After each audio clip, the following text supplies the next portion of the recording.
Putang!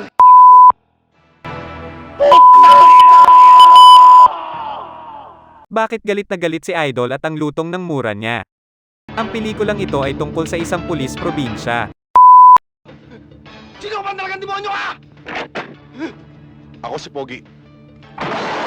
Mirador kung tawagin, siya ay wala awa pagdating sa mga kriminal at ang kanyang specialty. Ano ibig sabihin nun? Parang hipon, ihiwalay ang ulo sa katawan. Dahil sa dedikasyon sa trabaho, nakabangga niya ang sindikato na humahawak sa kanilang lugar. Lalo ka na, Henry. Alam ko, wala sa bokabularyo mo salta matakot. Dapat nasabi ko sa inyo na ititimbre niyo muna sa akin bago niyo bagayin ang grupong yan. Taglay ang walang katumbas na galing sa paghawak ng baril at malapalos na galawan na gawa niyang talunin ang mahihinang nilalang na ipinadala para siya ay itumba. Dahil sa nalalapit na Kapaskuhan at Bagong Taon, nagbigay ng maagang regalo ang ating bida sa kanyang kalaban na naging dahilan kung